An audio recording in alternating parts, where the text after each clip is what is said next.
السلام علیکم ورحمۃ اللہ وبرکاتہ۔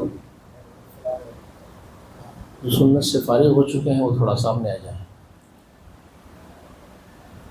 ان الحمد للہ نحمده ونصلی علی رسوله الکریم، اما بعد فاعوذ باللہ السمیع العلیم من الشیطان الرجیم من همزه ونفخه ونفثه۔ اعوذ باللہ السمیع العلیم من الشیطان الرجیم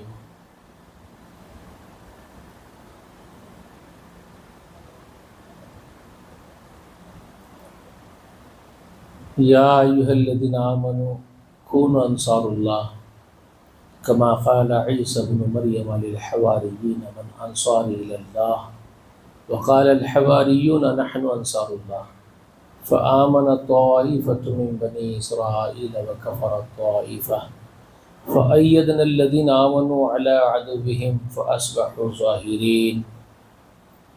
وقال اللہ تعالی ان تنصروا اللہ وینصرکم ویثبت اقدامکم۔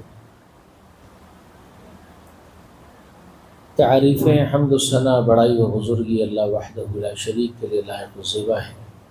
درود و سلام ہو انبیاء و مرسلین پر، اور خصوصاً اللہ کی بے شمار رحمتیں و برکتیں نازل ہو نبی آخر الزمان سید المرسلین و رحمۃ للعالمین محمد امین صلی اللہ علیہ وآلہ وسلم۔ اللہم صلی علی محمد وعلی آل محمد وبارک وسلم۔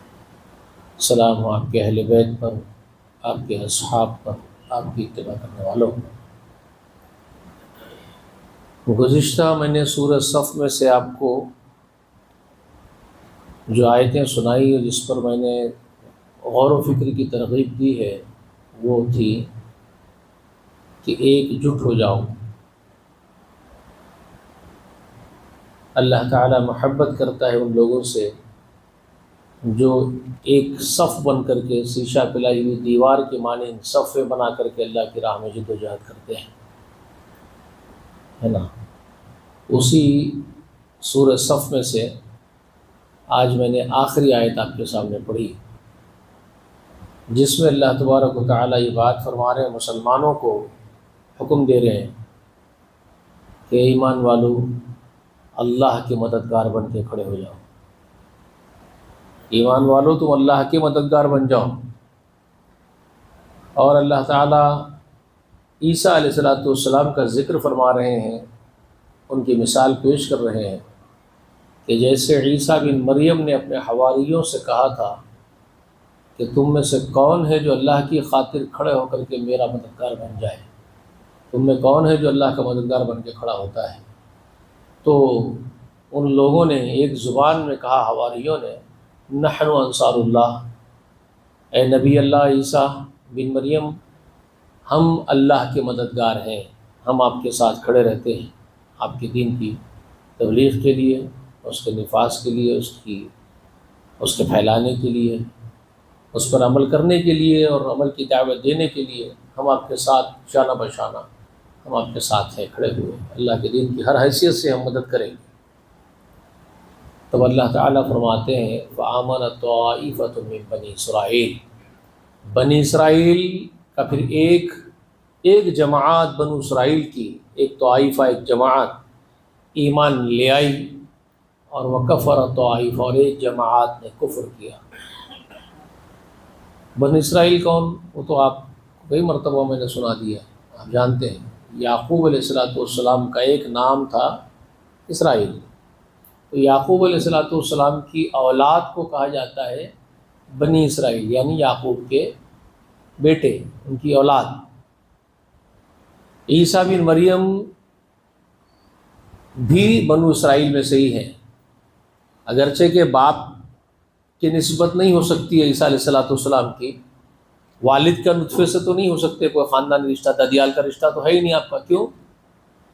کیونکہ اللہ تعالیٰ نے از خود ان کو ایک نشانی بنایا اپنی قدرت کی، تو وہ تو باپ ہے ہی نہیں ان کے، کسی مرد کے چھوئے بغیر ان کی والدہ کو اللہ تعالیٰ نے اولاد عطا کی ہے، ایک معجزہ ہے اللہ تعالیٰ کا۔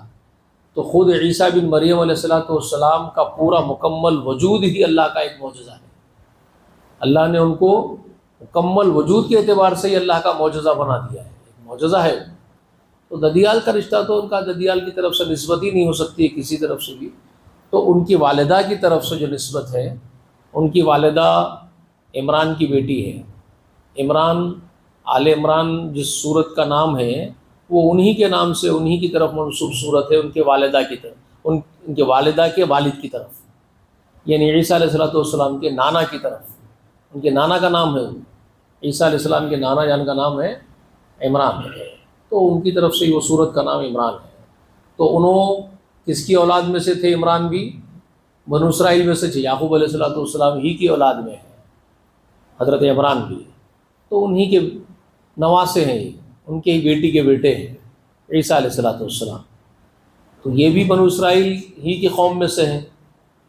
اور سابقہ تمام انبیاء، سابقہ جتنے انبیاء ابراہیم علیہ السلام کے بعد آئے ہیں، ابراہیم کے بیٹے، معلوم ہے نا آپ لوگوں کو، تاریخ سنا دیا میں آپ لوگوں کو. کتنے بچے تھے ابراہیم علیہ السلام کے؟ جی 3. آپ بھول گئے، 3 بیٹے ہیں. ایک ہیں حضرت ہاجرہ کے بیٹے، ان کی 3 بیویوں کا ذکر ملتا ہے تاریخ میں. ابراہیم علیہ السلام کی 3 بیوی ہیں. سب سے بڑی بیوی جن کا نام ہے حضرت سارہ، جو پہلے ایمان لائی ان پر اور ان کے ساتھ ان کی تکلیفوں میں ساتھ دی پورا ابراہیم علیہ السلام کی، وہ بیوی کا نام ہے حضرت سارہ. لیکن پہلے ان کو اولاد نہیں ہوئی ہے. عمر نکل گئی، بہت بڑی عمر، بوڑھے ہو گئے تھے، بانجھ تھے، بچے نہیں ہوتے تھے ان کو سارہ. بعد میں ابراہیم علیہ السلام کی شادی ہوئی تھی، نکاح ہوا تھا ہاجرہ سے. یہ ہاجرہ کون تھی؟ تو یہ فرعون کا جو بادشاہ تھا اس وقت کا مصر میں، وہ فرعونی بادشاہ کی بیٹی تھے یہ ہاجرہ، شہزادی تھے یہ. تو پھر ان سے نکاح ہوا. ایک لمبی صورتحال ہے، وہ گزشتہ میں نے آپ کو بیان کر دیا تھا. تو ان کی بیٹی ہے ہاجرہ، یعنی فرعونیوں کی شہزادی ہے دربار کی. وہ ان کی بیوی بنی حضرت ابراہیم علیہ السلام کی. نیک صالح عورت تھی ہماری ماں ہاجرہ، بہت نیک صالح عورت تھی. تو ان کو بیٹا ہوا تھا پہلا، ان کو پہلی اولاد ہوئی، دوسری بیوی ہے. تو انہوں نے نام رکھا ابراہیم علیہ السلام نے اپنے اس بڑے بیٹے کا اسماعیل. وہ ایک بیٹے ہیں. ان کے بعد ایک بیٹا سارہ کو پیدا ہوا، بڑی بیوی کو، جو پہلی بیوی ہے سارہ. بہت عمر میں ان سے ایک بیٹا پیدا ہوا، اور یہ بیٹا غالباً پہلے بڑے بیٹے کے پیدا ہونے کے 13 سال بعد پیدا ہوا ہے. تو ان کا نام رکھے ابراہیم علیہ السلام، حضرت ان کا نام رکھے، ابراہیم کا نام رکھے اسحاق بن ابراہیم. تو اسحاق تھے یہ بڑی بیوی کے بیٹے ہیں سارہ کے، جو اسماعیل سے 13 سال چھوٹے ہیں. تاریخ میں ایک اور بیوی کا نام ملتا ہے، وہ ان کا نام مجھے یاد نہیں آ رہا، صفورہ یا فطورہ، اس طرح کوئی نام ہے ان کا، مجھے یاد نہیں آ رہا ہے. ان کی ایک اولاد ہوئی تھی تیسری بیوی کی. وہ بچے کا نام رکھے تھے مدیان یا مدین. یہ 2 نام ملتے ہیں، دونوں میں سے کوئی ایک نام ان کا تھا. مدیان لکھا مفسرین نے، ان کا نام مدیان تھا. کوئی کہتے ہیں کہ مدین تھا، جو بھی تھا. اور ایک علاقہ مدین نام کا عرب میں ہے اب بھی موجود. اور وہ مدین میں جو نبی اللہ تھے حضرت موسیٰ کے زمانے میں، موسیٰ علیہ السلام کے زمانے میں ایک اور نبی ہوا کرتے تھے. خود موسیٰ علیہ السلام کو اللہ نے نبی بنایا، نبوت کے لیے چنا، بہت بڑا مقام عطا کیا. اولو العزم رسول ہے موسیٰ علیہ السلام. لیکن ان کے زمانے میں ایک اور نبی اللہ تھے، اور وہ مدین کے علاقے میں ہوا کرتے تھے. موسیٰ کلیم اللہ تو مصر میں تھے، فرعون کے علاقے میں کلیم اللہ علیہ السلام. لیکن یہ ایک نبی تھے مدین میں. یہ جو مدین علاقہ ہے، یہ ابراہیم علیہ السلام کے اسی تیسری بیوی کے جو فرزند تھے، مدیان یا مدین جن کا نام ہے، ان کے نام سے ہی وہ علاقے کا نام مشہور ہوا تھا. وہ نبی تھے اس وقت وہاں کے، وہاں انہوں نے نبوت کا کام انجام دیا تھا، مدیان میں یا مدین میں. تو وہ مدیان کا نام سے مدین نام اس علاقے کا پڑ گیا، واللہ اعلم بالصواب. تو وہاں پھر شعیب علیہ السلام ایک نبی اللہ جو ان کی اولاد میں سے ہیں. شعیب ان کی اولاد میں سے ہیں، مدیان کی اولاد میں سے ہیں شعیب علیہ السلام. پھر ان کی ہی بیٹی سے نکاح ہوا تھا حضرت موسیٰ علیہ السلام کا۔ موسیٰ کلیم اللہ علیہ السلام کے ہاتھوں سے ایک قتل ہو گیا تھا، ان کے ہی قوم یعنی بنو اس میں سے جو مصر کے اندر تھے، تو ان کے ہاتھوں سے ایک کا قتل ہو گیا تھا، تو وہ اپنی جان بچانے کے لیے ملک چھوڑ کے بھاگ گئے تھے، جب نبوت کا اظہار نہیں، نبوت نازل ان کے اوپر جب ظاہر نہیں ہوئی تھی، ابھی نبوت ظاہر نہیں ہوئی موسیٰ علیہ السلام پر، جوانی کی عمر تھے، بہت طاقتور، اور نبیوں کی طاقت کا کیا پوچھتے ہیں، وہ تو ہوتے ہی طاقتور ہے، نبی بہت طاقتور ہوتے ہیں، نبی ایک نبی میں 30 مردوں کی طاقت ہوتی ہے۔ تو ایک گھوسا جو اس کو انہوں سوچے نہیں کہ مر جائیں گا، انہوں ایک گھوسا مارے، انہوں دم توڑ دیا، کبھی انجانے میں ہو گیا ان سے قتل، تو وہ چلے گئے نکل کے، پکڑ لیں گے سپاہی پکڑیں گے، تو کہاں گئے؟ تو پھر وہ جا کے مدین کو چلے گئے، زمین کو پار کرتے کرتے دور نکلتے نکلتے مدین کے علاقے میں چلے گئے، تو وہاں جو پھر کچھ ہوا، ایک لمبی تفصیل ہے۔ پھر اس کے بعد کسی طرح سے وہ بچیاں لے کے اپنے باپ کے پاس پہنچ گئی، جو 2 بیٹیاں شعیب علیہ السلام کی، وہ پانی کنویں کے لیے آئی تھی لینے کے لیے، پھر وہ ابو کے پاس چلے گئی، لے کے ان کو بلا کے، ابو بلائے ان کے، بلاؤ۔ پھر اس کے بعد انہوں رشتہ پیش کرے، شریف بچہ ہے، نیک ہے، تو رشتہ ہو گیا ان کی بیٹی سے، ابھی اللہ کی مشیتیں سب ہونا ہے، ہو گیا۔ تو اس طرح ایک تفصیلی واقعہ بتا رہا ہوں کہ بنو اسرائیل ایک لمبا دور گزارے ہیں، تو یہ جو ابراہیم علیہ السلام کے دوسرے بیٹے ہیں، سیکنڈ نمبر کے، یعنی حضرت سارہ کے بیٹے، بڑی بیوی کے، ان سے جو اولاد ہوئی ہے، پوری نبوت، ساری نبوت اسحاق کے بعد وہ کہاں رہی؟ بنو اسرائیل میں ہی رہی، یہاں تک کہ آخری نبی ہمارے سردار محمد رسول اللہ کے آنے تک، عیسیٰ بن مریم بھی انہی میں سے، صحیح سب پورے نبی جتنے بھی آئے ہیں سب کے سب اسحاق کی اولاد میں سے ہی ہیں، صرف ایک اکیلے ہمارے سردار ہیں جو بڑے ابراہیم علیہ السلام کے بڑے فرزند اسماعیل علیہ السلام کی نسب میں سے پیدا ہوئے ہیں، خانہ کعبہ کے پاس۔ یہ ایک لمبی تفصیل میں نے آپ کو رسول صلی اللہ علیہ وسلم کی عظمت کے ضمن میں مجھے اس کا سنا دیا تھا، تو آج کیوں سنا رہا ہوں کہ یہ بات آپ کو بتانا مقصود ہے کہ جو اللہ تعالیٰ مسلمانوں کو کہہ رہے ہیں، مومنوں کو، اے مومنو اللہ کے دین کے مددگار بنو، جیسے کہ عیسیٰ نے اپنی قوم سے کہا، بنو اسرائیل سے، حواریوں سے اپنی قوم میں، کہ کون ہے تم میں سے جو اللہ کی خاطر کھڑا ہو، جو اللہ کا مددگار بن جائے؟ تو ایک وفد، ایک جماعت ایمان لیا عیسیٰ علیہ السلام پر، اور وہ کھڑے ہو کے کہنے لگے نحن انصار اللہ، تو وہ ایمان لائے۔ وکفر طائفہ، اور ایک جماعت نے کفر کیا، نافرمانی کی، کن میں کی؟ بنو اسرائیل میں کی، انہوں نے ہی عیسیٰ بن مریم کو قتل کرنے کے منصوبے بنائے، جنہوں نے عیسیٰ علیہ السلام کے ساتھ کفر کیا، جو عیسیٰ علیہ السلام کو نہیں مانے، بلکہ نہیں ماننا ہی کافی نہیں کر لیے، اتنے پہ اکتفا نہیں کر لیے، بلکہ وہ حد درجے ہٹ دھرم اور زدم زدی میں اتنا آگے بڑھ گئے کہ انہوں نے عیسیٰ علیہ السلام کو قتل کر دینے کے منصوبے تک بنائے۔ پھر وہ اللہ تعالیٰ نے عیسیٰ علیہ السلام کو آسمان میں اٹھا لیا۔ عیسیٰ علیہ السلام اس وقت کہاں ہیں؟ آپ کی وفات نہیں ہوئی، جیسے دنیا میں موت آتی ہے، فوت ہوتے ہیں تو منتقل ہو جاتے ہیں کسی اور عالم میں، سمجھ رہے ہیں؟ انتقال کس کو کہتے ہیں؟ ہمارے پاس موت ہوتی ہے تو انتقال کہتے ہیں، وہ دوسرے عالم میں ہماری شفٹنگ ہوتی ہے۔ عیسیٰ بن مریم پر وہ قدرتی موت طاری نہیں ہوئی ہے جس سے کہ یہ طے کیا جائے کہ جیسے عام لوگ انتقال کر جاتے ہیں ویسے وہ منتقل ہوئے ہیں۔ اللہ تعالیٰ نے ان کو منتقل کیا، باضابطہ دنیا میں جو زندگی اور جو جسم ہے اس کے ساتھ ہی اٹھا لیا، جسم سے روح کو الگ کر کے جسم کو دفن کرنے کے لیے جو چھوڑا جاتا ہے فرشتوں کے ذریعے، جسم کو چھوڑ دیتے ہیں، روح لے جاتے ہیں فرشتے، پھر جسم کو آپ اور ہم مل کر کے غسل وسل دے کے دفن کر دیتے ہیں۔ تو عیسیٰ بن مریم کا یہ معاملہ ہی نہیں ہوا، اللہ نے ان کو جسم کے ساتھ ہی، روح کے ساتھ ہی اٹھا لیا آسمانوں میں فرشتے کے ذریعے۔ اب وہ مکمل جسم و روح کے ساتھ اٹھا لیے گئے، ان کا جسم یہ تھا ہی نہیں دفن کرنے کے لیے، تدفین نہیں ہوئی ان کی، تو پھر کیا ہوگا؟ پھر اتریں گے، پھر ان کو لا کر کے ویسے ہی جسم کے ساتھ روح کے ساتھ کمپلیٹ جیسے لے کے گئے تھے ویسے لا کے چھوڑنے والے ہیں فرشتے۔ تو رسول اللہ علیہ وسلم نے اس کی تفصیل کے ساتھ ذکر کیا، مفصل ذکر ہے رسول اللہ علیہ وسلم جو فرماتے ہیں عیسیٰ بن مریم آسمان سے پھر اتریں گے کیسے، تو رسول اللہ علیہ وسلم تفصیل کے ساتھ سمجھائے اس کو۔ جب چڑھ گئے تھے آسمانوں میں تو کیا کرے تھے، فرشتے کے ذریعے بولنے لگائے تھے۔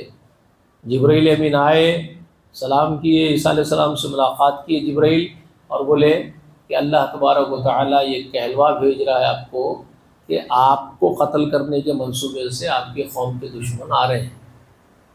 اللہ چاہتا ہے کہ آپ کے حواریوں میں سے کسی ایک کو آپ کا چہرہ دے دے گا اللہ تعالیٰ، بالکل ہو بہو آپ کی شباہت اللہ تعالیٰ آپ کے حواریوں میں سے کسی ایک پر ڈال دے گا، وہ بالکل آپ جیسا ہو جائے گا دیکھتے ہی۔ دشمن اس کو اٹھا لیں گے آپ سمجھ کر کے، اور وہ اس کو قتل کریں گے، پھر وہ جنت میں آپ کے ساتھ ہی ہوگا، وہ آپ کے ساتھ رہے گا، اتنا بڑا اس کا رتبہ ہوگا، کیونکہ وہ آپ کی جگہ قتل ہوگا، شہید ہوگا، آپ کی شباہت اس پر ڈالی جائے گی۔ اللہ یہ چاہتا ہے، اور اللہ چاہتا ہے آپ کو پورا کا پورا میں اوپر لے کے چڑھ جاؤں، اس لیے آپ جائیے غسل کر لیجیے۔ آپ تو آپ غسل کر لیے، زلفوں سے آپ کے پانی نتھر رہا تھا، آئے، آ کر کے آپ نے اپنے حواریوں میں آواز دی اور کہا کہ میرے رب نے یہ پیغام بھیجا ہے، تم میں سے کون ہے جو تیار ہے اس بات کے لیے کہ وہ شہید ہو جائے میرے جگہ، میری مشابہت اس پر ڈال دی جائے، پھر لوگ اس کو شہید کر دیں گے، تو وہ جنت میں میرا ساتھی بنے گا، کون ہو تم میں سے ساتھ؟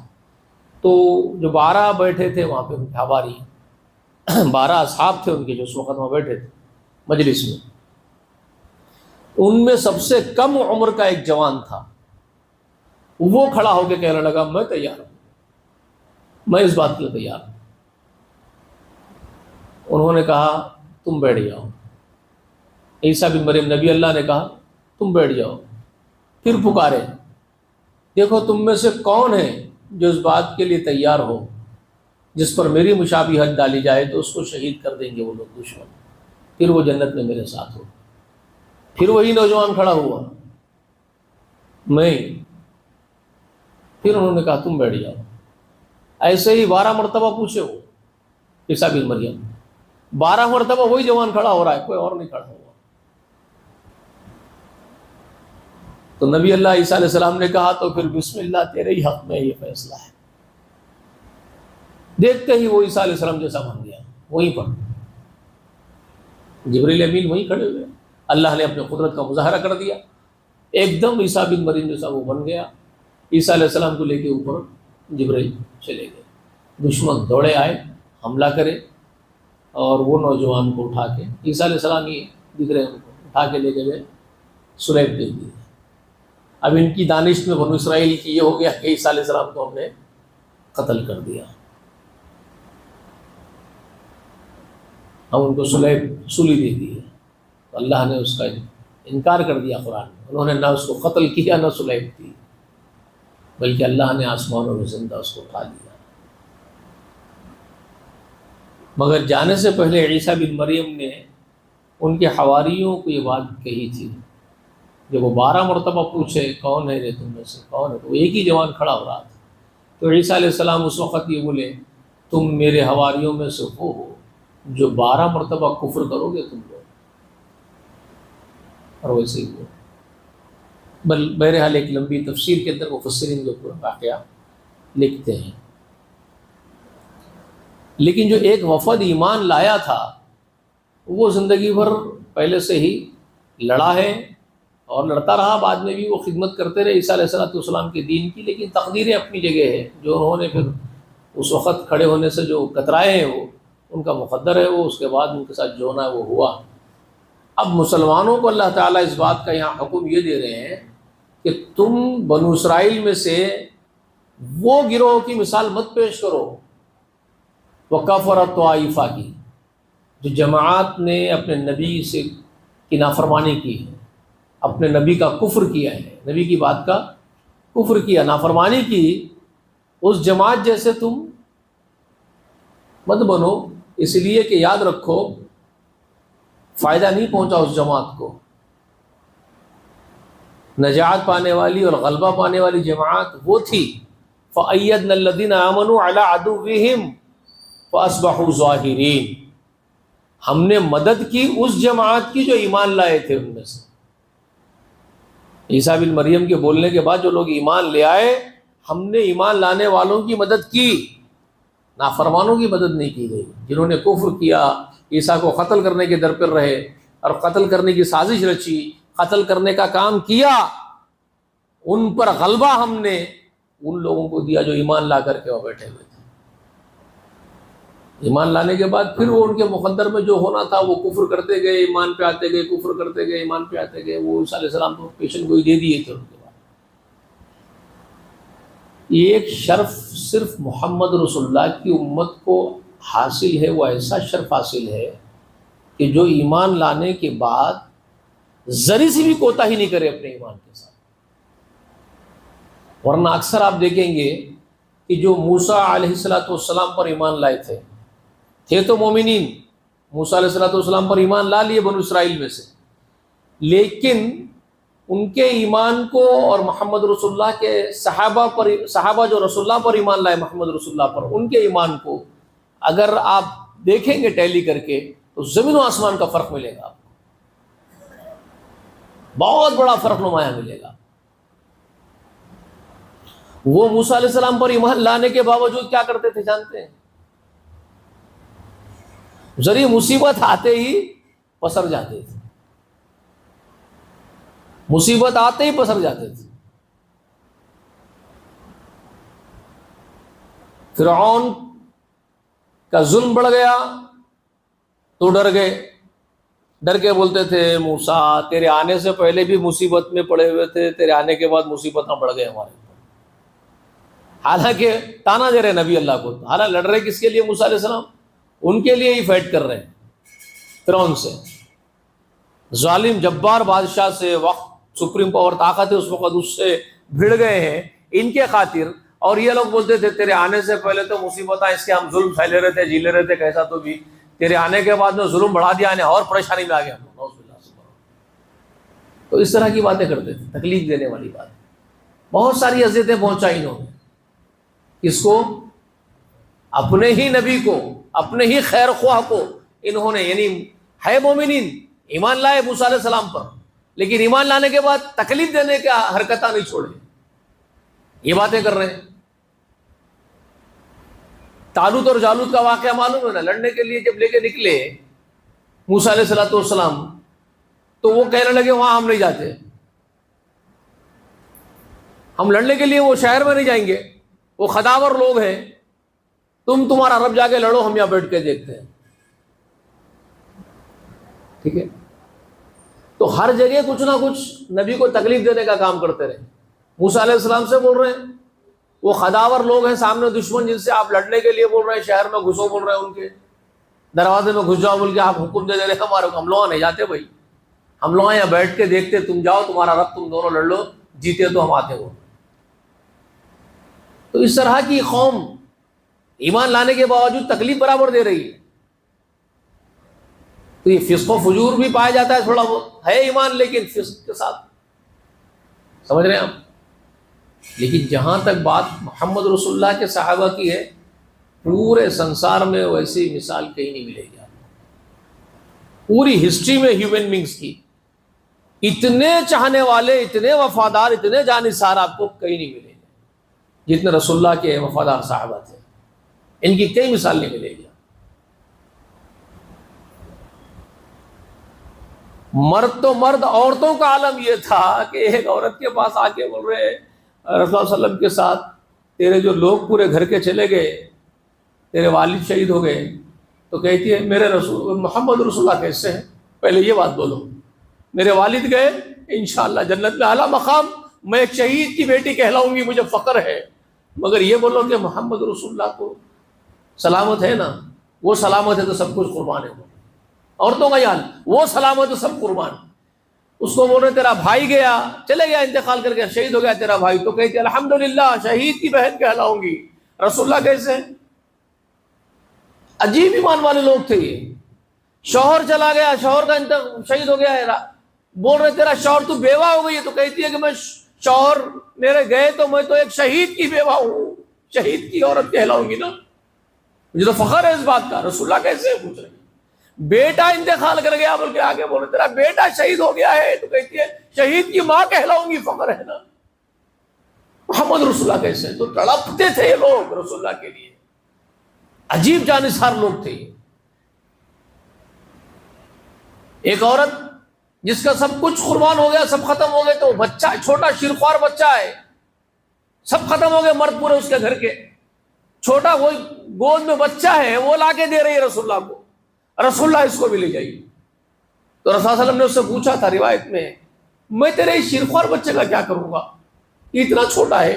تو کہنے لگی رسول اللہ میں یہ نہیں چاہتی کہ کوئی ایک مرد ذات میرے گھر میں رہے اور آپ پر کوئی آنچ آئے. اگر آپ کی طرف کوئی تیر آ جائے تو یہ میرے بچے کو اٹھا دے گا، تیر اس کو لگ جائے آپ تک نہ پہنچے، یہ ڈھال کا کام کرے، میں کامیاب ہو جاؤں گی قیامت کے دن، میرے گھر کا ہر مرد آپ کے کام آیا. ارے یہ کیسے لوگ تھے دیوانے، بولو آپ.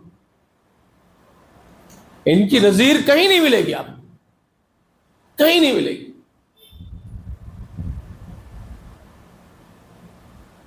ہر چیز لٹا دی یہ لوگ رسول اللہ کے لیے، ہر چیز قربان، جانوں کو قربان، مالوں کو قربان، اولادوں کو قربان کر دیا.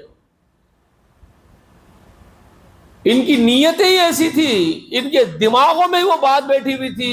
یہ جب بھی رسول اللہ سے ملتے تو یہ ملتے تھے فدا کا ابی و امی یا رسول اللہ بولتے تھے، فدا کا وہ ابی و امی یا رسول اللہ بولتے تھے. ملاقات کرتے رسول اللہ سے، رسول اللہ میرے ماں میرے باپ بھی آپ پر فدا ہے. اللہ کون بولتا بھائی؟ ماں اور باپ بھی آپ پر فدا ہے، ہماری اولادیں آپ پر فدا ہے. تو یہ اس جیسی وفادار جماعت پہلے کبھی زمین و آسمان نے دیکھی، نہ آسمان نے دیکھی، نہ زمین نے دیکھی، نہ ان کے بعد کوئی جماعت ویسی آئی. ایک عظیم الشان جماعت تھی. ٹھیک ہے، جب اللہ نے ان سے یہ کہا کہ عیسیٰ اپنے حواریوں سے جسے کہہ رہا تھا میرا نبی کون ہے جو اللہ کی مدد کے لیے کھڑا ہوگا، تو یاد رکھو لوگوں، ایک جماعت کھڑی ہوئی تھی عیسیٰ کے حواریوں میں سے، ایک ایمان لا کے ایک جماعت مسلمان ہو گئی تھی، مومن ہو گئی تھی، اللہ والی ہو گئی تھی. اور ایک کفر پر جو اڑے رہے تو اڑے رہے. پھر ہم نے جو مدد کی ہے، ایمان والوں کی مدد کی ان کے دشمنوں کے مقابلے میں، اور وہ غالب رہے اپنے دشمنوں میں. اللہ نے ایک بشارت، ایک دلاسا صحابہ کو دیا، رسول اللہ کے صحابہ کو، رسول اللہ کے حواریوں کو اللہ نے ایک ترغیب دلائی کھڑے رہنے کی، کمر بستہ ہونے کی، کہ میرے حبیب کے لیے، میرے لیے، میرے دین کے لیے، اس کے غلبے کے لیے تم کھڑے رہو. پچھلے بھی ایک تمہارے سے پہلے کے نبی کی ایک مثال ہے، ان کی قوم کھڑی رہی، فَأَيَّدْنَا الَّذِينَ آمَنُوا عَلَىٰ عَدُوِّهِمْ، تو ہم نے ان کے دشمنوں کے مقابلے ان کی مدد کی. فَأَصْبَحُوا ظَاهِرِينَ، تو وہ ان پر غالب رہے اپنے دشمنوں پر. انہوں نے کھڑے ہونے کا جو ثبوت دیا ہے صحابہ نے، یہ میں آپ سے کہہ رہا ہوں، انہوں نے ایسی مثال پیش کر دی ہے انصار اللہ ہونے کی، انصار ہونے کی، کہ پھر رسول اللہ کے جو انصار صحابہ ہوئے، ویسے صحابہ، ویسی جماعت، ویسے انصار آپ کو شروع انسانیت سے لے کے ختم انسانیت تک کہیں نہیں دکھائی دے گی. وہ جماعت تھی. جابر رضی اللہ تعالیٰ عنہ کے والد عبداللہ تھے، رسول اللہ کے ارد گرد یہاں سے وہاں سے ہر طرف سے آتے تھے ڈھال بن کر کے جنگ میں، تلواروں سے مار پڑا دشمنوں کی، ہاتھ کٹ کے لٹک کے نکل گیا، لٹک رہا. اب جنگ لڑنے میں وہ ہاتھ بیچ بیچ میں لٹک رہا، اس میں دم کچھ بھی نہیں ہے، سب ختم ہو گیا، پورے لگا ہڈیاں سب کچھ ہڈی کے ساتھ رگوں کے ساتھ کٹ گیا، لیکن کچھ چمڑی ہے، کچھ رگیں ہیں جس کے ساتھ وہ لٹک رہا ہے. اور وہ جنگ لڑنے میں مانی خیز بن رہا ہے وہ ہاتھ، جس کی وجہ سے ڈسٹرب ہو رہا ہے، جنگ نہیں لڑ سک رہے ہیں. تو وہی ٹوٹے ہوئے کٹے ہوئے ہاتھ پر اپنا ہی پیر رکھ کے کھینچ کے نکال کے پھینک دیتا ہے. اللہ، آپ سوچ نہیں سکتے، آپ اپنا ہی پیر رکھ کے وہ ہاتھ کو پھینک دیتے ہیں کھینچ کے. اس طرح لڑتے لڑتے شہید ہو گئے. رسول اللہ کو بشارت دے دے کہ عبداللہ کا مقام بتا دیا جنت میں. اللہ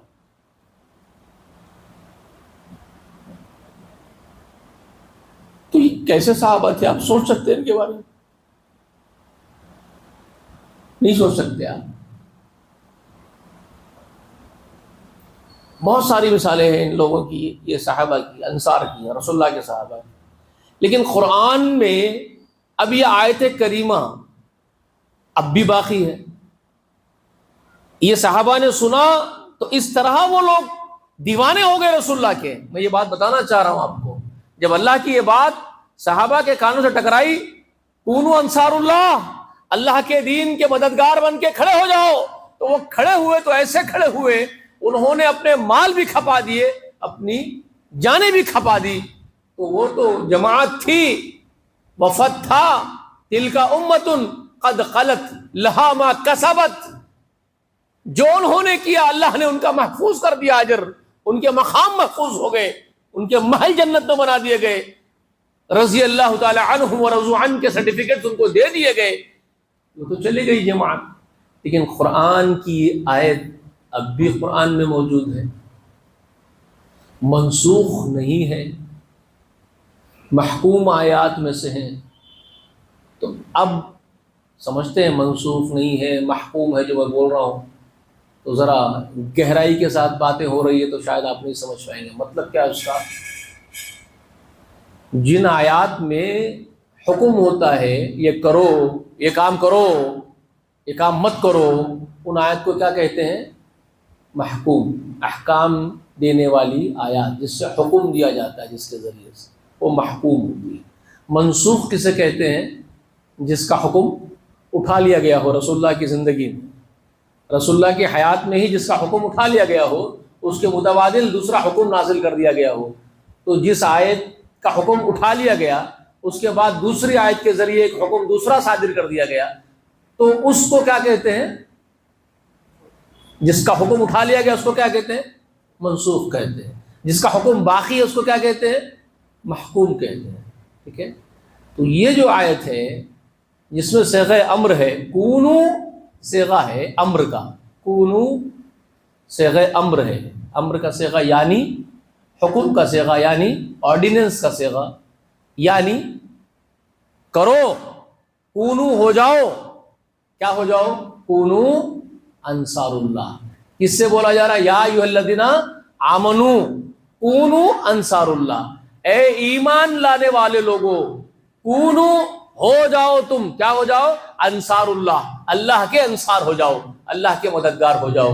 تو یہ تو حکم کا صیغہ ہے، یہ منسوخ نہیں ہے، یہ منسوخ نہیں ہوا، یہ اب بھی باقی ہے حکم کا صیغہ. تو صحابہ اکرام کو دیکھیں گے وہ کیسے ہو گئے اللہ کے، وہ کیسے اللہ کے ہو گئے. اب ہم اپنا جائزہ لیں گے، ہم کیسے ہوئے اللہ کے. ہم بھی کیا یہ حکم پر عمل کر رہے؟ کونو انصار اللہ، اللہ کے دین کے مددگار ہو جاؤ. ہم لوگ ہیں، ہم کر رہے ہیں اللہ کے دین کی مدد جی. اور انہوں نے تو اپنی اولادیں کٹا دی ہے، اپنی جانیں کھپا دی ہے، اپنے مال کھپا دیے رسول اللہ کے لیے. ہم کیا کھپا رہے ہیں؟ ہم کیا کر سکتے ہیں قربانی میں؟ وفاداری ہم کیا کر سکتے ہیں بتائیے جی. وفا کا بدلہ بے وفائی، احسان کا بدلہ نافرمانی.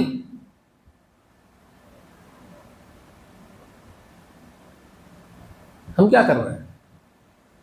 رسول اکرم صلی اللہ علیہ وسلم نے ہم پر احسانات کی بوچھار لگا دی تھی. کتنے احسانات رسول اللہ کے ہیں، ہم تصور بھی نہیں کر سکتے اس کا. وہی تو احسانات ہے جو آج تک بھی یہ مسجدیں بن رہی ہے.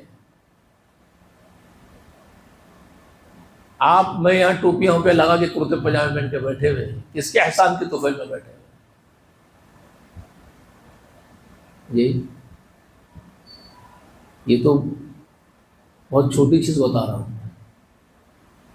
بلکہ اگر میں آپ سے یہ بولوں نا، اگر دنیا میں اب بھی بارشیں ہو رہی ہے، اب بھی زمین سے سبزہ اگ رہا ہے، اگر زمین آج بھی آپ کے لیے غلے ترکاریاں اناج اگا رہی ہے اور آسمان آپ پر اب بھی بارشیں برسا رہا ہے تو یہ اسی طفیل میں ہے، محمد رسول اللہ کے دین کے ایمان کے طفیل میں ہے، جس کا کام کر کے چھوڑ کے وہ گئے ہیں اور جس پر عمل کرنے والے کچھ لوگ اب بھی باقی مٹھی پر ہیں، بس اسی وجہ سے سب کچھ چل رہا ہے۔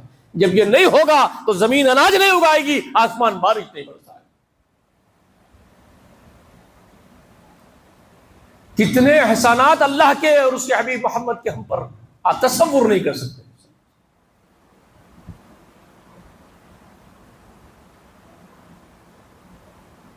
مگر ہم وفاداری کتنی کرتے ہیں،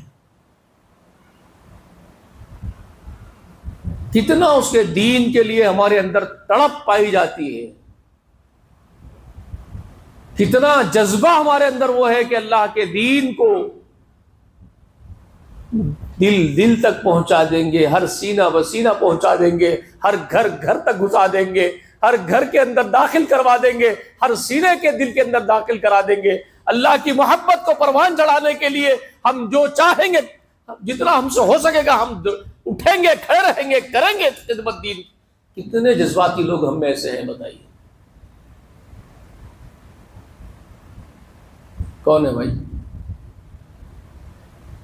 جن پر یہ چشمہ ہو جائے، یہ اطلاق ہو سکے، اس بات کا اطلاق ہو کہ وہ کون انصار اللہ کو عمل کر رہے ہیں، وہ اللہ والے بن رہے ہیں؟ جی نہیں نا، نظر نہیں آتے نا دور دور تک۔ کر بھی رہے ہیں، اگر کر بھی رہے ہیں تو ہمارے کرنے میں وہ اخلاص نہیں ہے، وہ اخلاص کا فقدان ہے جو اس جماعت میں تھا، جس کا بھی میں نے آپ کے سامنے ذکر کیا ہے، جو آئیڈل ہے ہم سب کے لیے۔ کون ہے آئیڈل؟ کون سی جماعت ہے؟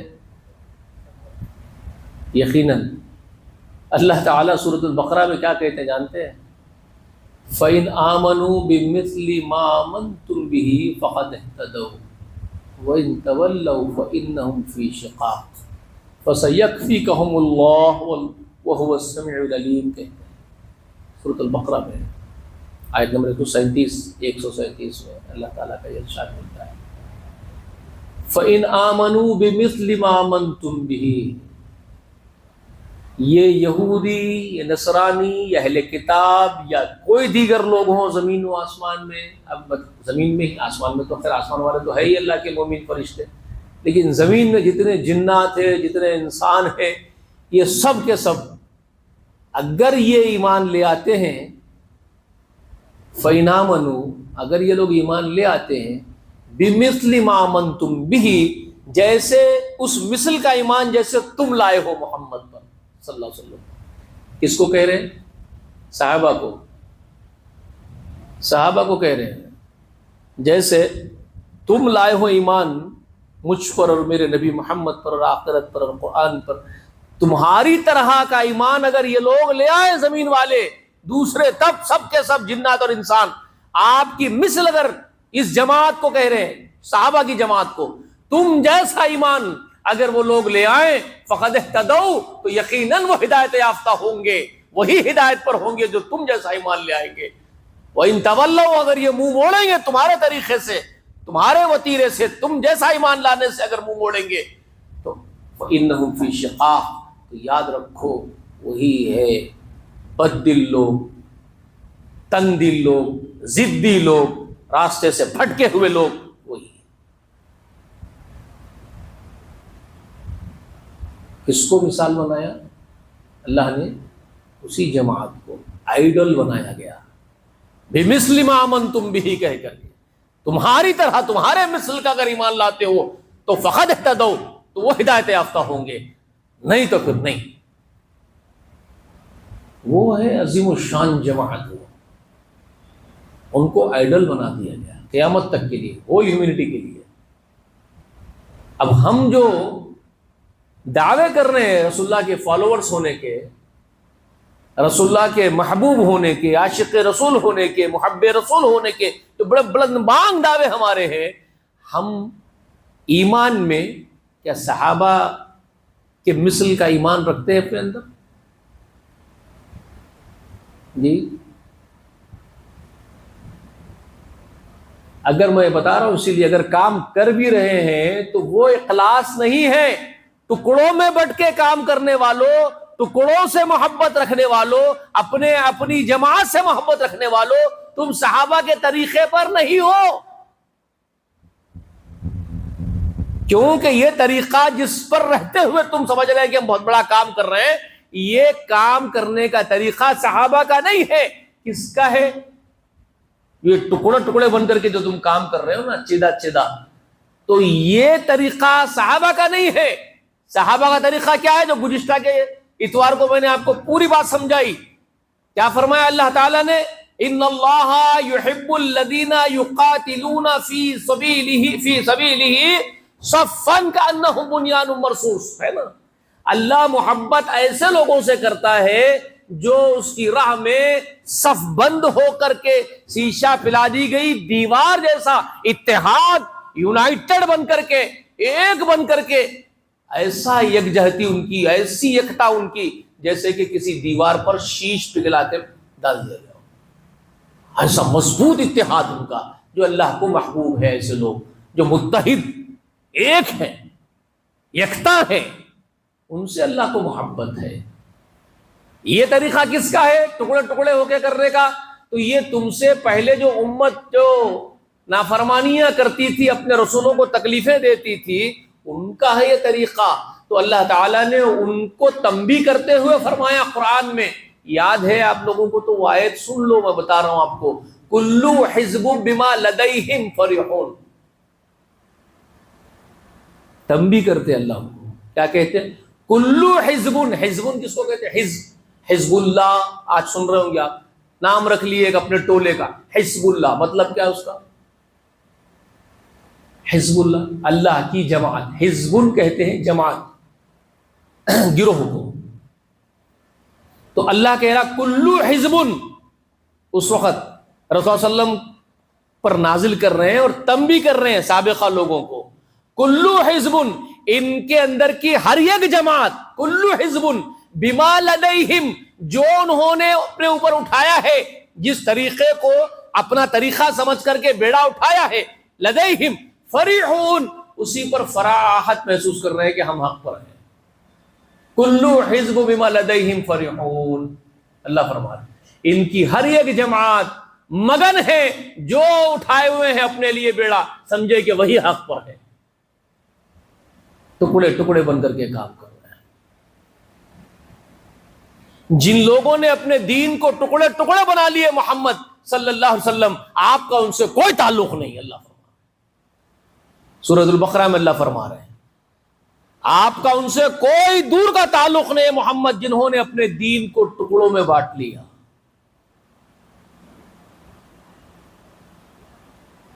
اور مسلمانوں کو کیا آرڈیننس آ رہے ہیں؟ مسلمانوں کو کیا حکم دے رہے ہیں آسمان سے اللہ تعالیٰ؟ وَاعْتَصِمُوا بِحَبْلِ اللَّهِ جَمِيعًا وَلَا تَفَرَّقُوا. تم سب مل کے ایک جماعت بن کے اللہ کی ایک رسی کو مضبوط تھام لینا، فرقے نہیں بننا. یہ احکام ہے اللہ کے، آرڈیننس ہے، اور تنبیہ ہے ان کی جو ٹکڑوں میں بٹ گئے ہیں. رسول اللہ سے کہہ دیا گیا تمہارا کوئی تعلق ان سے نہیں جو ٹکڑوں میں بٹتے ہیں. سمجھ میں آ رہی ہے بات حبیب بھائی؟ تو اب کام کرنے والے جو یہ سمجھ رہے ہیں کہ ہم بہت بڑا کام کر رہے ہیں، ہم تو 40 دن 4 مہینے عمر بھر لوٹا چمبو بستر بغلوں میں پکڑے ہوئے، ہم تو یہ گاؤں وہ گاؤں، زمین کا یہ قریہ وہ قریہ، ہم تو پھر رہے ہیں، اور ہم کیا دین کا کام نہیں کر رہے ہیں؟ ہم تو بہت بڑا دین کا کام کر رہے ہیں. یہ ہے نا بھائی سوچ لوگوں کی.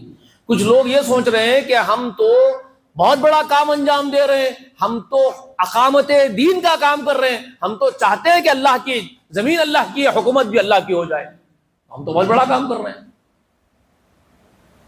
گھر گھر درس قرآن دے رہے ہیں، گھس گھس کے ہر گھر کے اندر، ہم بہت بڑا کام کر رہے ہیں. ایک یہ ہے، ہر جگہ ایک تماشا ہے نا.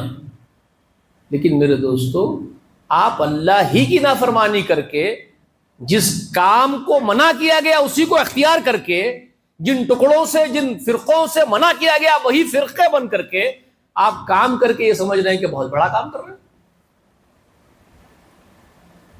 کیسے کرنا ہے؟ ایک جہتی نہیں، اتحاد نہیں، اور باضابطہ آپ یہ بھی بول رہے ہیں کہ دیکھو ہم جب ٹکڑوں میں ہیں تو ٹکڑے مت سمجھو. یہ کیا بات ہے آپ کی؟ لاجک دیکھیے ان کی. 4 ائمہ ہیں جو 4 برحق ہوتے ہیں. امام ابو حنیفہ رحمہ اللہ، امام شافعی رحمہ اللہ، امام مالک رحمہ اللہ، امام احمد ابن حنبل جی رحمہ اللہ، یہ سب برحق ہے، مگر ان میں سے کسی ایک کو ماننا ضروری ہے. آپ کہہ رہے ہیں 4 برحق ہے، 4 اپنی اپنی جگہ صحیح ہے، مگر ان میں سے کسی ایک کو ماننا ضروری ہے. مطلب کیا ہوا؟ آپ کی بات کا مطلب کیا ہوا بھائی؟ 4 برحق ہے تو مطلب 4 کو مانو، 4 برحق ہے، لیکن 4 کی ہر بات مت مانو، بات ایک کی ماننا ہے. ایک کی ماننا ہے، تینوں کی بات نہیں ماننا ہے. تینوں کی بات کیوں نہیں ماننا ہے؟ وہ غلط بول رہے ہیں تو نہیں، غلط نہیں بول رہے ہیں، صحیح بول رہے ہیں. تو مطلب وہ جو بات پیش کرے رسول اللہ کی ہے تو ہاں وہ رسول اللہ کی ہے. تو پھر جب رسول اللہ کی ہے تو کیوں نہیں ماننا؟ باقی جو 3 ہیں تمہارے حساب سے وہ بات رسول اللہ کی بول رہے کہ نہیں بول رہے؟ تو بولے رسول اللہ کی ہے، حدیثی ہے. تو پھر رسول اللہ کی بات کو کیوں نہیں ماننا؟ نہیں ہمارے امام کی وجہ سے نہیں ماننا. تو آپ کے امام کی وجہ سے رسول اللہ کی بات کا انکار کرنا. اگر وہ بات رسول اللہ کی ہے اور آپ کہہ رہے ہیں کہ وہ نہیں یہ ان کی بات ماننا، تو وہ تینوں اگر رسول اللہ کی بات بتا رہے تو نہیں ماننا، کیونکہ ہمارے امام کی وجہ سے نہیں ماننا، امام کی بات ماننا. تو وہ کہہ رہا ہے کہ ہمارے امام کی بات ماننا، وہ کہہ رہا ہے ہمارے امام کی ماننا. پھر تم بن گئے 4 ٹکڑے اور تم بن گئے تفریق فرقے. اور تم یہ کہہ رہے ہو کہ تم محبت بھی کرتے ہو رسول اللہ سے. تم 4 ٹکڑے رسول اللہ کی امت کے بنا کر کے سیدھا سیدھا اس کو پھاڑ کے ٹکڑے بنا کر کے رسول اللہ کی امت کے، اور تم اللہ کے دین کا کام کر رہے ہو. سمجھ میں آ رہی ہے بات آپ کو؟ آپ دین الہی کا بھی کام بھی کر رہے ہو اللہ کے دین کا، اور اللہ کے دین کو ہی ٹکڑے بنا رہے ہو، پھاڑ کے ٹکڑے کر کے اس کے. رسول اللہ کے دین کے فرق سے اڑا رہے ہو آپ، ٹکڑے ٹکڑے کر رہے ہو. 4 ٹکڑے بانٹ دیے، ایک ادھر ایک ادھر پھیل گئے، ایک کو ایک غرا رہے ہو. کیا بات ہے یہ؟ کچھ سمجھ میں آئی بات آپ کو؟ یہ حق ہے؟ رسول اللہ کی بات کا انکار ممکن ہے؟ کیا جا سکتا ہے؟ کیا جانا چاہیے؟ نہیں نا. تو پھر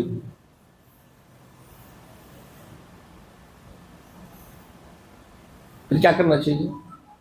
پھر کرنا وہی چاہیے. یہ 4 ائمہ جو کہتے ہیں بھائی، جن کی طرف تم باتیں کر رہے ہو، یہ 4 برحق برحق برحق، ہم تو کہتے ہیں 4 تو یقیناً برحق ہے، یہ حق پر تھے 4 بھی، مگر ہم یہ کہتے ہیں کہ 4 ہی حق پر نہیں تھے، ان کے شاگرد بھی حق پر ہی تھے. ان 4 کے شاگرد جتنے ہوئے وہ بھی حق پر تھے، جنہوں نے خدمتیں کی ہے دین کی وہ بھی حق پر تھے، جتنے محدثین حدیثوں کی خدمت کی وہ بھی حق پر تھے. ہم تو سبھی کو برحق کہتے ہیں. جتنے اللہ کے ولی گزرے ہیں، جنہوں نے خدمتیں کی ہے، رسول اللہ علیہ وسلم کی امت کے وفادار علماء گزرے ہیں، وہ سب حق پر تو تھے. وہ ناحق تھے کیا؟ ہم تو سب کو حق پر کہتے ہیں، لیکن ہم صرف اتنا کہتے ہیں کہ حق پر تو سب اللہ کے بندے ہیں، نیک بندے جو ہیں یہ. لیکن یہ نیک بندے جو پورے اتھینٹسٹی کے ساتھ، پورے ایویڈینس کے ساتھ، پختی سند کے ساتھ رسول اللہ کی کوئی بات پیش کر رہے ہو تو وہ سراغوں پر ہیں. ہم ان سب میں وہ دیکھیں گے کہ کس کی بات زیادہ مضبوط ہے جو پیش کرے رسول اللہ کی بات کہہ کر کے، ورنہ ان میں کا ہر کوئی رسول اللہ کی بات ہمارے سامنے رکھتا ہے. یہ بھی محدث کہتے ہیں کہ یہ بھی رسول اللہ کی طرف سے حدیث آئی ہے، وہ بھی کہتے ہیں رسول اللہ کی طرف سے یہ حدیث آئی ہے، یہ سنت ہے رسول اللہ کی، لیکن ہم پھر اس کو چیک کرتے ہیں.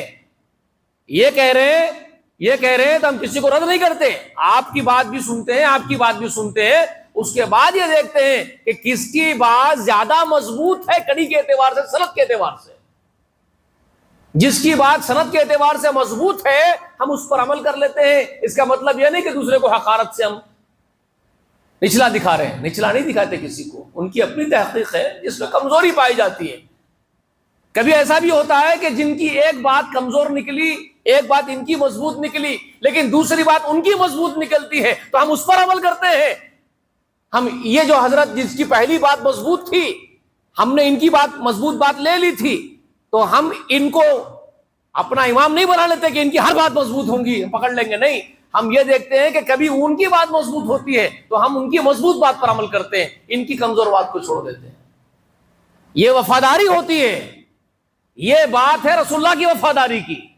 ہم رسول اللہ کی بات لیتے ہیں جس میں مضبوط پائی جائے سند، وہ کہیں سے بھی آ رہی ہو، پورے صحابہ کے بعد آنے والے تابعین، تبع تابعین، محدثین، ائمہ، کسی کے ذریعے آ رہی ہو، جو مضبوطی کے ساتھ آئی سند کے ساتھ ہم اس پر عمل کریں گے، جو مضبوطی کے ساتھ نہ آئے ہم اس کو رد کریں گے. ساری امت کا یہی تو ہونا چاہیے کہ نہیں ہونا چاہیے؟ ایمان کا تقاضا یہ ہے کہ نہیں ہے؟ وفاداری کا بتائیے.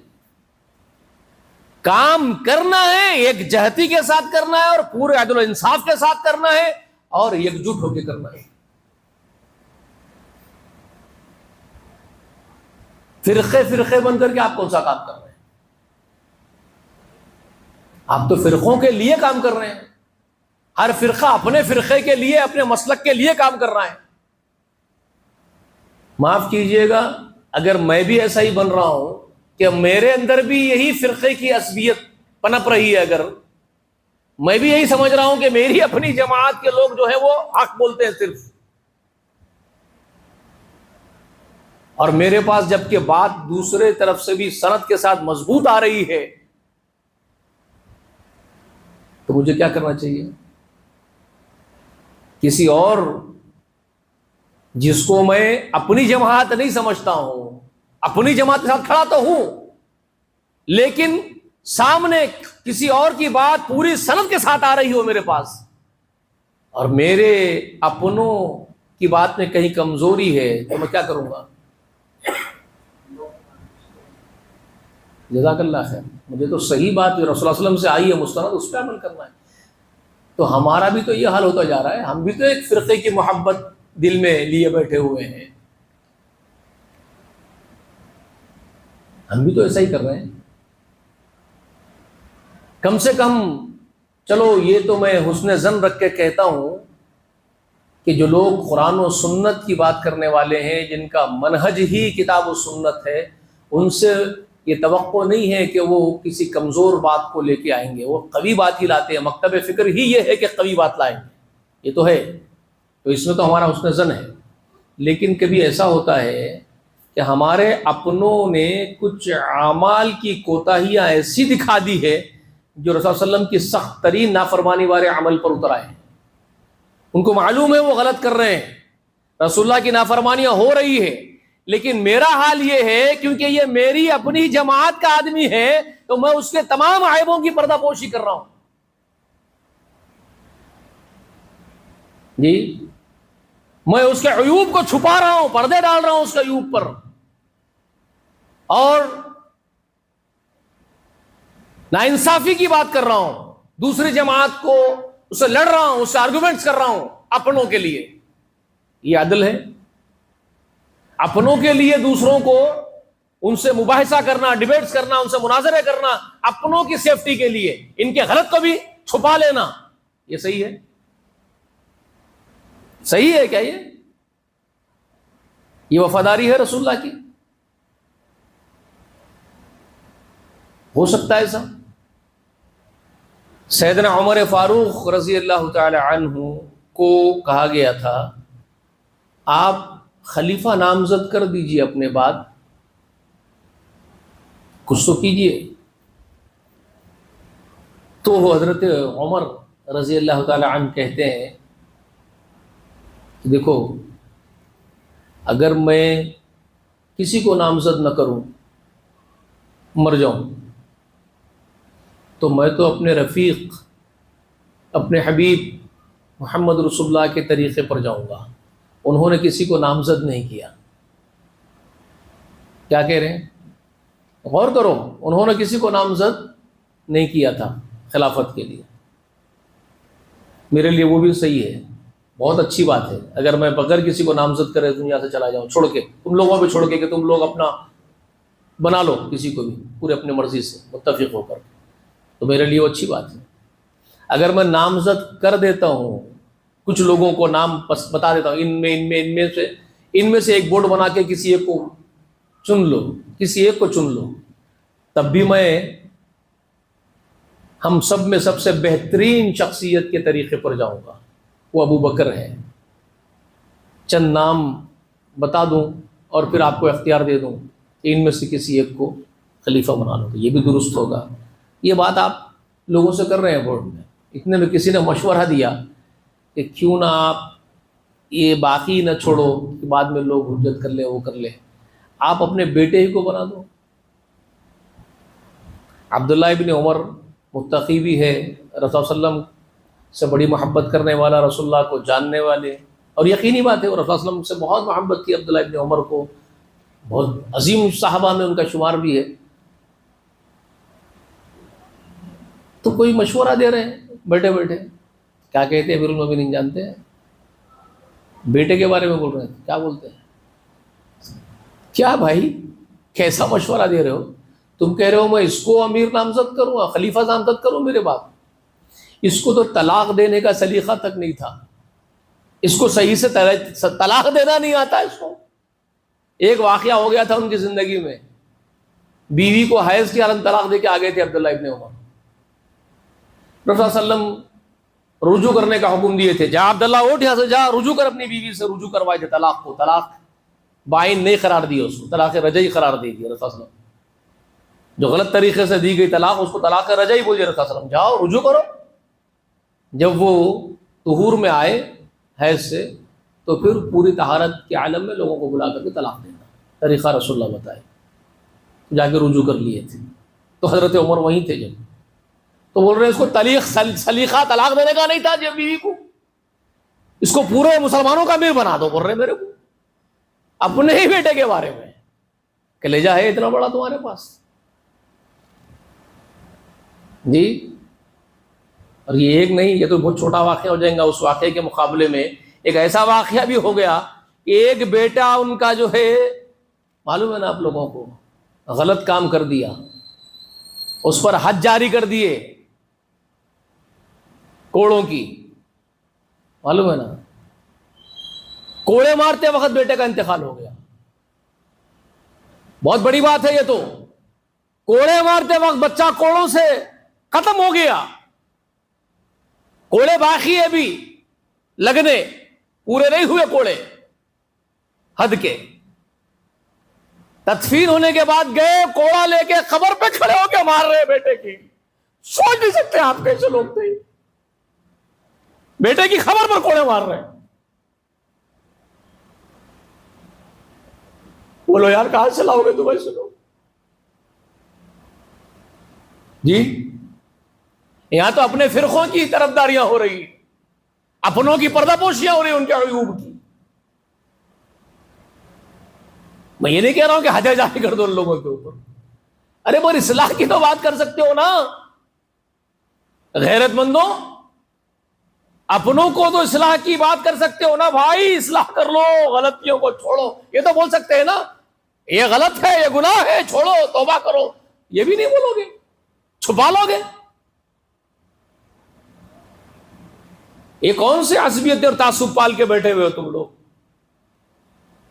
تم کیسے متحد ہو سکتے ہو؟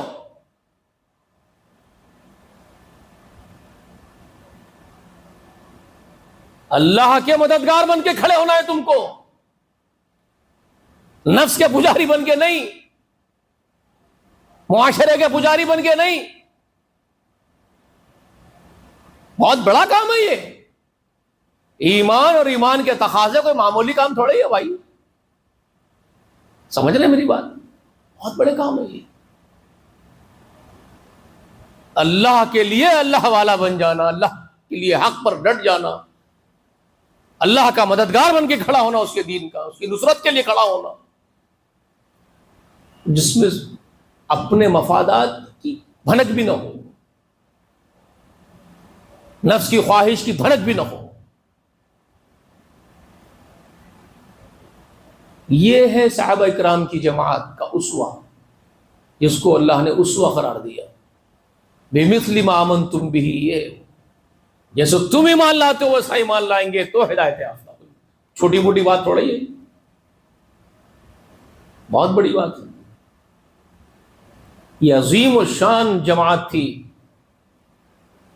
ان پر زبانیں دراز بھی کرتے ہیں لوگ۔ افسوس، اقامت دین کی بات بھی کرتے ہیں، دین کو قائم کریں گے۔ ارے تم کیا دین کو قائم کرو گے؟ دین کا دال بھی تمہیں پتہ نہیں ہو رہا ہے، سمجھ میں نہیں آ رہی ہے، تمہارے پڑھنے نہیں پڑ رہی ہے، لٹریچروں کی انبار لگا دیتے ہو لکھ لکھ کے۔ لیکن حضرت عثمان کے بارے میں کہتے ہو کہ عثمان سے خطا ہو گئی، حضرت عثمان کے بارے میں لکھ دیتے ہو کہ عثمان سے لغزش ہو گئی ہے، عثمان نے بھی تو شروعات کر دی، اپنے عزیزوں کو، اپنے خانوادے کے لوگوں کو لا کر کے بڑے بڑے پوسٹنگاں دے دی۔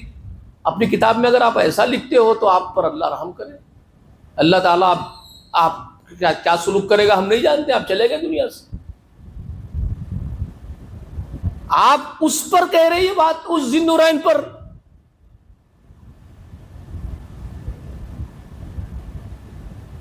قرآن میں جہاں اس جماعت کی طرف اللہ نے اشارہ کیا، فَإِنْ آمَنُوا بِمِثْلِ مَا آمَنْتُمْ بِهِ فَقَدْ اهْتَدَوْا، جہاں اللہ نے اس آیت کے اندر یہ بات بتائی کہ صحابہ یہ ہے، ان جیسا ایمان جو لائیں گے وہ ہدایت یافتہ ہوں گے، اس میں اللہ تعالیٰ نے اپنے حبیب سے ایک بات کہی ہے، فَسَيَكْفِيكَهُمُ اللَّهُ وَهُوَ السَّمِيعُ الْعَلِيمُ، اے میرے نبی اللہ تیرے لیے کافی ہے، اللہ تیرے لیے، فَسَيَكْفِيكَهُمُ اللَّهُ، اللہ تیرے لیے کافی ہے، وَهُوَ السَّمِيعُ الْعَلِيمُ، وہ سنتا اور جانتا ہے۔ یہ اللہ تعالیٰ نے آیت نازل کی نا، فَسَيَكْفِيكَهُمُ اللَّهُ، جو قرآن میں سورہ بقرہ میں ہے یہ لفظ فَسَيَكْفِيكَهُمُ اللَّهُ، یہ تو رسول اللہ کے ساتھ اللہ نے اپنا وعدہ پورا کیا۔ ہمیشہ اللہ کافی رہا نا اپنے حبیب، اپنے محبوب بندے کے لیے، رسول اللہ کے لیے۔ اللہ اپنا وعدہ پورا کیا، آپ کو غلبہ دیا، آپ کے دین کو غالب کیا، سب اللہ کے وعدے پورے ہو گئے نا۔ اس جماعت صحابہ میں سے حضرت عثمان وہ آدمی ہے صحابہ کی جماعت میں، وہ ہے کہ ان کا خون فَسَيَكْفِيكَهُمُ اللَّهُ پر گرا ہے، معلوم ہے آپ کو، اس جملے پر گرا ہے فَسَيَكْفِيكَهُمُ اللَّهُ جو لکھا ہوا تھا قرآن میں۔ اس واقعے کو ایک صحابی بیان کرتا ہے، نافع بن نعیم،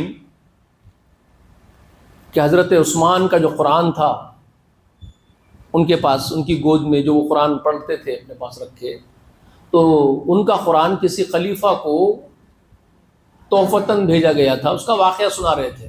تو اس وقت ایک تابعی وہاں بیٹھے تھے زیاد رحمہ اللہ، تو وہ حضرت نافع سے پوچھتے ہیں، ان کے آپ یہ جو بتا رہے ہیں قرآن ان کا، عثمان کا قرآن، اس کے بارے میں ایک بات مشہور ہو گئی ہے لوگوں میں،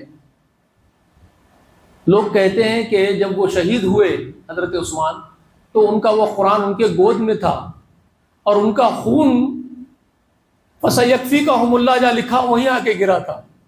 یہ بات سچ ہے کیا حضرت نافع؟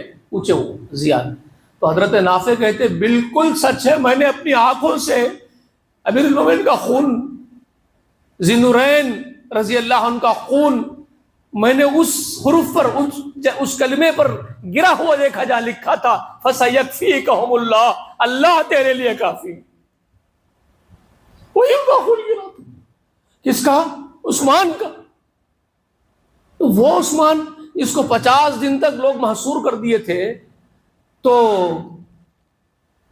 حصار بندی میں لوگوں سے پوچھ رہے ہیں، اور فلاں کنویں کے بارے میں تم نہیں جانتے؟ رسول اللہ علیہ وسلم وہ کنواں مسلمانوں کے لیے ہبا کیے تھے، وہ کنواں کے بارے میں معلوم ہے؟ تو لوگ کہہ رہے ہیں بالکل معلوم ہے، وہ کنواں جب رسول اللہ علیہ وسلم ہبا کر رہے تھے اس سے پہلے رسول اللہ نے کہا تھا کون ہے یہ کنواں خرید کے مسلمانوں کو دے، تو آپ نے خریدا تھا وہ کنواں۔ تو کہنے لگے پھر اسی میرے خریدے کنویں سے مجھے چلو بھر پانی نہیں دیں گے میرا حلق بھگونے کے لیے؟ میرا گلا سوکھ رہا ہے، کیا میرے اس کنویں سے مجھے ایک چلو پانی نہیں ملے گا کہ میں وہ پانی پی لوں؟ پانی بند کر دیے۔ کہتے ہیں مسجد نبوی تعمیر ہو رہی تھی، اس کے بارے میں آپ نہیں جانتے؟ تو کہتے ہیں آپ اینٹ ڈھو ڈھو کے رسول اللہ کے ساتھ لا رہے تھے، آپ کے بڑے اخراجات اس کے اندر خرچ ہوئے مسجد نبوی کے۔ کہتے ہیں پھر اسی اللہ کی مسجد میں 2 رکعت نماز نہیں پڑھنے دے رہے ہیں۔ تو کتنی زیادتی آپ پر ہوئی آپ تصور نہیں کر سکتے۔ اللہ کے خاطر سب کچھ صبر کر رہے ہیں۔ کون ہے عثمان؟ کوئی معمولی شخصیت ہے؟ ان پر زبان دراز بھی کرتے ہو، پھر کہتے اللہ کے دین کو نافذ بھی کر رہے ہیں، آپ اقامت دین کا بھی کام کر رہے ہیں، اور پھر عثمان پر لب کشائی بھی کرتے ہیں، اس جماعت پر جس کے بارے میں اللہ کہہ رہا ہے فَإِنْ آمَنُوا بِمِثْلِ مَا آمَنْتُمْ بِهِ فَقَدِ اهْتَدَوْا، اگر تم اس جماعت جیسا ایمان لاؤ تو ہدایت یافتہ ہو۔ تو کیا یہ جماعت کے یہ عظیم الشان شخصیتیں نعوذ باللہ غلطی پر تھی؟ تو اللہ تائید کر رہا ہے اس جماعت کی، غلطی پر رہنے والی جماعت کی، غلطیوں پر رہنے والوں کی اللہ تعریف کر رہا ہے یہاں۔ توبہ کرو اپنے چلو تو تمہارے گزر گئے جن سے لغزشیں سہو ہو گئی، کچھ لکھ دیے ہوں گے، کچھ سوچ لیے تھے ہوں گے، وہ چلے گئے دنیا سے، ان کا اجر اللہ کے سپرد ہے۔ اب جو تم باقی ہو تم کو تو کم سے کم پڑھنا چاہیے نا نادانو، تم تو توبہ کرو، تم ان کے حق میں دعا کرو کہ ہمارے خدمت کرنے والے بزرگوں میں ایک صاحب سے غلطی ہو گئی، اللہ ان کو چاہے تو معاف کر، چاہے سزا دے، ہماری دعا تو ہے کہ معاف کر دے، ہم تو یہی تمنا رکھتے، یہی دعا کرتے کہ اللہ معاف کر دے۔ بہت ساری خدمتوں میں ایک آدھی غلطی، ایک آدھی صحیح تیرے بندوں سے ہو بھی سکتی ہے، صحیح ہو جاتی ہے، کوئی غلطی ہو جاتی ہے، ہوتا نا، تو ہم تو کہیں گے اللہ معاف کر دے، لیکن اب جو موجود ہے وہ پکڑ کے بیٹھیں گے، غلطیوں کی بھی پردہ پوشی کریں گے۔ مگر آج بھی اگر پردہ پوشی کر رہے ہیں تو ان کا کیا ہوگا سوچو۔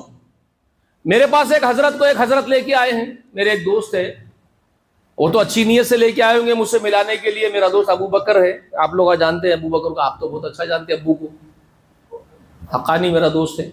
تو ایک صاحب کو لے کے آیا میرے پاس میرے کارخانے پہ، تو وہ صاحب آئے، آ کے اپنی بکواس شروع کر دیے، وہی جو اپنی ذہنیت اخوانی ذہنیت ہے، جو اخوان مسلمین کی ذہنیت ہے، وہ بات شروع کر دیے بیچارے صحابہ کے اوپر اور حضرت عثمان کے اوپر بول رہے ہیں۔ غلطی تو ہوئی نا، حضرت معاویہ سے غلطی تو ہوئی، حضرت عثمان سے غلطی تو ہوئی، بتا رہے ہو مجھے۔ یہ جو حکومتوں کے اوپر جو لا کے اپنے خاندان کے لوگوں کو یہ جو بٹھائے ہیں، تو یہ کیا ہے پھر؟ یہ شروعات تو ہو گئی نا۔ وہ کہہ رہے، میں نے کہا اب میرے مہمان ہیں میرے بھائی، اگر کہیں ایک روایت بھی ہوتی کہ مہمانوں کے ساتھ بدسلوکی کرنا جائز ہوتا تو میں آپ کو دھکا مار کے نکال دیتا۔ میں بولا اگر ایک بھی روایت ہوتی کہ مہمان کے ساتھ بدسلوکی کی جا سکتی ہے تو میں آپ کو دھکا مار دیتا یہاں سے۔ آپ حضرت عثمان کے بارے میں زبان کھولتے ہوئے شرم نہیں آ رہی آپ کو؟ تو یہ انہوں نے جو پڑھ لیا اپنا لٹریچر، اس پر آج بھی ڈٹے ہوئے ہیں، یہ اپنے اکابرین کی غلطیوں کی پردہ پوشی کر رہے ہیں۔ تو وہاں سے نکل کے میرے دوست ابو بکر حقانی سے بولتے یہ حضرت کیا مشائخ ہے کیا؟ ایسا بھڑک جا رہے ہوں۔ ارے مشائخ کیا ہے ہم کو نہیں معلوم، لیکن ہم ہمارے مشائخ کے شاگرد ہیں، ہمارے مشائخ صحابہ ہیں۔ شیخ کہتے ہیں بزرگ کو اپنے، اور ہمارے مشائخین کہتے ہیں بزرگوں کو، اور ہمارے مشائخین صحابہ اکرام ہیں، ہم انہی کے چاہنے والے مریدین ہیں، ہم ان کی شان میں اگر تم بکواس کرو گے تو ہم برداشت نہیں کر سکتے، ہم کو برداشت نہیں ہوگا، کیونکہ ہم کو ان سے محبت ہے، ہم کو اس جماعت سے محبت ہے۔ بات سمجھ میں آ رہی ہے میری آپ لوگوں کو؟ تو یہ تھوڑی چیزیں ہیں، اگر آپ کو کام کرنا ہے، اللہ کے دین کے لیے کھڑا ہونا ہے تو ایک بن کے کھڑے ہو، یونائٹڈ ہو جاؤ، اللہ کے سچے غلام، محمد رسول اللہ کے سچے خادم بن کے، یہ اختلافات کو ختم کر کے، یہ دلوں میں کے تعصب کو، عصبیتوں کو ختم کر کے صرف اللہ کے غلام رسول اللہ کے خادم بن کے کھڑے ہو۔ اور جب تم ایسا کرو گے تو کیا ہوگا؟ ان تنصروا اللہ وینصرکم ویثبت اقدامکم، تو کیا ہوگا پھر؟ جب تم اللہ کے مددگار بن کے اللہ کے دین کے لیے کھڑے رہو گے تو اللہ بھی تمہاری مدد کرے گا۔ ان تنصروا اللہ وینصرکم، تم اللہ کی مدد کرو گے، اللہ کے دین کے لیے کھڑے ہوں گے، ساری چیزوں کو ہٹا کر کے مخلص بن کر کے اللہ کے لیے کھڑے رہو گے تو اللہ بھی تمہاری مدد کرے گا، ہر حال کرے گا۔ وَيُثَبِّتْ أَقْدَامَكُمْ، اور تمہارے قدموں کو مضبوط جما دے گا اللہ۔ لیکن پہلے وہ بنو تو صحیح جو اللہ چاہتا ہے۔ تو ساری عصبیتیں ختم کرنی ہوگی، فرقہ بندیاں ختم کرنی ہوگی، جانبداریاں ختم، ہمارا فرقہ ہم صحیح ختم کرنا ہوگا آپ کو. سب کو مل کے ایک اللہ کی محبت، ایک رسول سے محبت کرنی پڑے گی. بات صحیح ہے کہ غلط ہے بتاؤ؟ میں جو بات پیش کر رہا ہوں وہ پازیٹیو ہے یا نگیٹو ہے؟ آپ یہ کرو گے تو یہ اللہ کی مدد آئے گی نا آسمان سے. آپ دین کا کام ہی نہیں کر رہے ہیں اور سمجھ رہے ہیں بہت بڑا دین کا کام کر رہے ہیں. آپ دین کے مخالفت کا کام کر رہے ہیں، دین کی دیواریں ڈھا رہے ہیں، آپ دین کی دیواروں کو نقصان پہنچا رہے ہیں، آپ دین کی عمارت کو ہی ڈھا دے رہے ہیں، ٹکڑے ٹکڑے بنانے پر تلے ہوئے ہیں پھاڑ کے اس کے. بات سمجھ میں آ گئی نا بھیا؟ اللہ تعالیٰ سے میں دعا کرتا ہوں کہ اللہ تعالیٰ کہنے سے سننے سے زیادہ عمل کرنے کی توفیق عنایت فرمائے. جب تک اس دنیا میں رکھ اللہ ہم کو ایمان پر، اسلام پر رکھ، ہمارا خاتمہ ہو تو بالخیر ہو. آمین. وآخر دعوانا الحمد للہ رب العالمین. السلام علیکم ورحمۃ اللہ وبرکاتہ.